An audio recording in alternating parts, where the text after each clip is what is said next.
Am I the jerk if I back out of my best friend's wedding because the best man is my cheating ex-fiancé? Posted by you/Liathelium. Jump into the worst week of my life? I was with my ex-fiancé for 6 years, loved him with every fiber of my being, and had our wedding planned for August. I turned down a job offer so I could move with him for his next Air Force assignment. On Monday, a call girl from a website called Massage Republic texted him in the middle of the night, saying she was reaching out to old clients because she was back in the game. His phone was at my house while he was flying. I texted back, telling her she must have the wrong number. She said she didn't. In a rare moment of clarity, I pretended to be him instead of the jealous girlfriend, and the call girl gave me all the details. I'm such a fool, this had been happening under my nose for years. I confronted him. He claimed to be a sex addict and promised to change. I considered it for half a second and said no.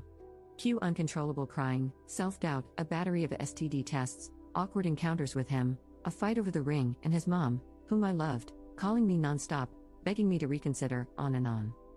And on top of all this, my best friend is marrying his best friend on May 11th. The groom doesn't want to rock the boat by picking a new best man. The bride says she has way too much on her plate and is begging me to just go through with it, promising to make it up to me.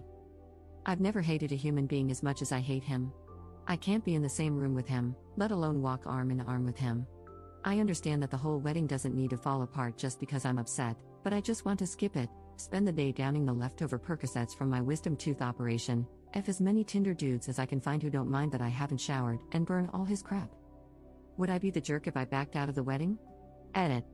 Okay, guys, I don't know what the verdict is, but whether you voted you're the jerk or not the jerk and said I should go anyway to support my friend, we've been friends since before we were born, our moms were college roommates, your arguments were the most convincing.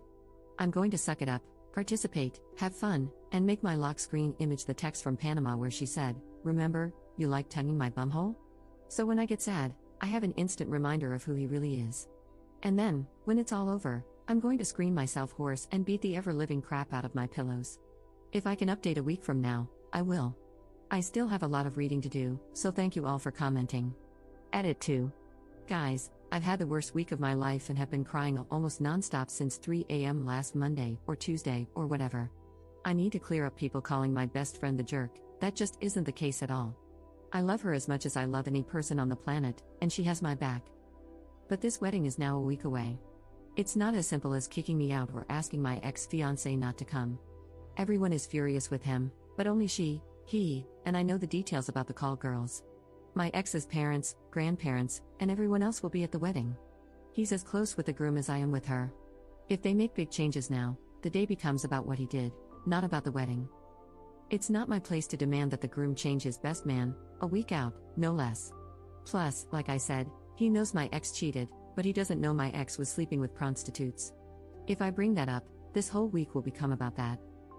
My best friend and her groom being jerks isn't even an option on the table. They didn't do anything wrong and are just reacting with the best information they have. My friend has even offered to let me and my ex-fiancé walk in with other people or separately, but I'm not going to do that. First of all, because I think it will look weird. And secondly, because I foresee getting a sixth sense of satisfaction from touching him one last time, forever, and having him know that the spark he feels could have been forever come August, but he screwed it up. Update 2 days later. Is it possible for a cheater to change? This is almost an indescribable situation because if you had asked me last Sunday, I would have told you I had a perfect relationship. Monday night, he was flying, he's a pilot in the Air Force, and had left his phone at my house. In the middle of the night, it buzzed. It was a call girl named Panama who had quit for a while and was reaching out to old clients because she needed money. I logged into his phone, we share passwords on almost everything, and initially told her she had the wrong number, but far too much of what she said was identifiable to him. I confronted him when he got home, and he didn't try to deny it at all. He confessed that he had seen 2 separate call girls for about a year, sometimes at the same time. He claims he's a sex addict and has been in treatment for about a year. I knew he was in counseling, but I thought it was for grief over a friend of his dying overseas. He promises me that he hasn't seen either of the girls for 18 months and that it's the only time he's ever cheated in the 6 years we've been together. Last week, I was livid. I couldn't stand to be around him, lest I might do things I would regret. Last night, in a moment of weakness, I called him because I just wanted to hear it from him one more time, why he did it, why he needed call girls. I was so open to trying anything in bed, just why? And the truth is, I miss him so much it's killing me, so a part of me just wanted to hear his voice and know that he's alive in this world. We ended up having the friendliest conversation we've had since I found out, over the course of about 4 hours.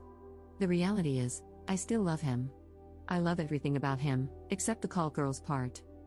He's broken over this, he's taken himself off the flying schedule, in the middle of his instructor upgrade, which may very well be a career staller, and he's doubled up on his counseling sessions.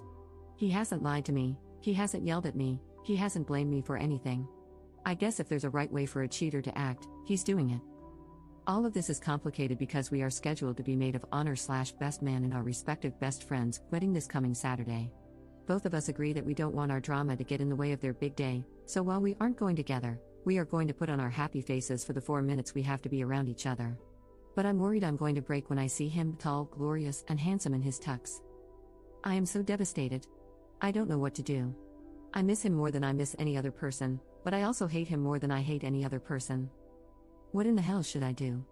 Can a cheater ever change? Second update 6 days later. I've logged into this throwaway a couple of times over the past weekend, honest to God, have 50 DMs and comments asking me to update, so here goes. Some of you may also know that my story got featured on major news websites and blogs. It was crazy. I left way too much identifiable info in my post, so pretty much my entire social circle knew it was me, and that was also how most everyone figured out my ex had been cheating. We had a meeting among the 4 of us to decide whether or not to proceed.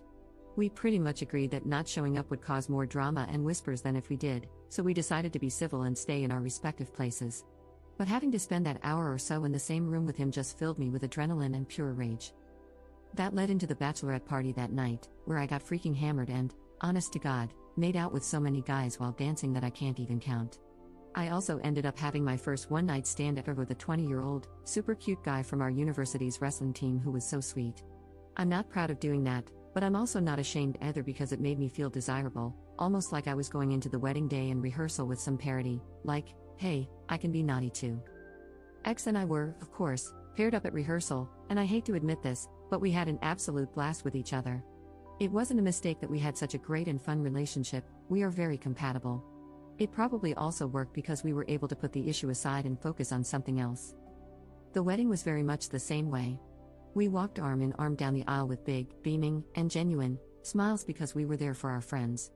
I had prepared a really nasty maid of honor toast that would have praised my friend and her loving relationship, loyalty, and truthfulness. I even included a line about never knowing who might call in the middle of the night, but as the reception wore on, I could tell the weight of the situation was really getting to my ex, and I felt like I didn't need to twist the knife any further, so I gave a nice but very generic toast instead.